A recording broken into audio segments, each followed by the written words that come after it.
शहरातील कथित अवैध धंद्यांविरोधात राष्ट्रवादी काँग्रेसचे नेते सुहास कदम यांनी सुरू केलेल्या अन्न त्याग उपोषणाची दखल राज्याच्या पावसाळी अधिवेशनात घेण्यात आली। विधानसभेत आमदार जयंत पाटील यांनी हा मुद्दा उपस्थित करत सोलापूर शहरातील अवैध धंद्यांबाबत सरकारचे लक्ष वेधले। सोलापूर शहरात अवैध धंद्यांवर कारवाई करण्याची मागणी करत सुहास कदम यांनी उपोषण सुरू केले आहे। या आंदोलनानंतर हा विषय विधानसभेत पोहोचल्याने शहरातील कायदा व सुव्यवस्थेचा तसेच अवैध धंद्यांवरील कारवाईचा मुद्दा पुन्हा चर्चेत आलाय। विधानसभेत जयंत पाटील यांनी सोलापूर मधील परिस्थितीवर सरकारकडून भूमिका स्पष्ट करण्याची मागणी केली। या प्रकरणावर सरकार काय निर्णय घेणार आणि प्रशासन कोणती पावले उचलणार याकडे आता सोलापूरकरांचे लक्ष लागले आहे। अध्यक्ष महोदय, सोलापूर शहरामध्ये मटका, जुगार, पत्ते क्लब, स्पा, व्हिडिओ गेम, अवैध बार असे व्यवसाय मोठ्या प्रमाणात चालू आहेत।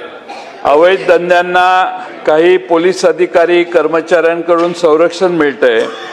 गेल्या काही महिन्यात सोलापूर शहरात खून, दरोडे, जबरी चोरी, गंभीर गुन्ह्यात वाढ झाली आहे। भीतीचं वातावरण निर्माण झालेलं आहे। अवैध धंद्याविरोधी आंदोलन करणाऱ्या लोकप्रतिनिधींना आणि राष्ट्रवादी काँग्रेसचे सुहास कदम म्हणून कार्यकर्ते आहेत, त्यांनी उपोषण केलंय।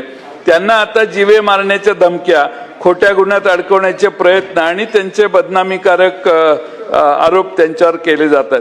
अध्यक्ष महोदय, सदर प्रकरणामुळे कायदा सुव्यवस्थेचा निर्माण झालेला प्रश्न सोलापूर शहरात फार अवघड आहे, फार गंभीर आहे आणि उपोषण करणाऱ्या माणसाला पोलीस कोणी जाऊन भेटत नाहीत। त्याचे मुद्दे काय आहेत, एक असो किंवा 100 असोत, पण उपोषण चालू आहे आणि उपोषण पोलिसांच्या नाकर्तेपणावर आहे, तरी पोलीस त्याची नोंद घेत नाहीत। अध्यक्ष महोदय, माझी सरकारला विनंती आहे की या उपोषणाची नोंद घ्यावी, त्यांनी घेतलेल्या मुद्द्यांची नोंद घ्यावी आणि संबंधित दोषींवर कठोर कारवाई करावी आणि आंदोलनकर्त्याला योग्य सुरक्षा द्यावी।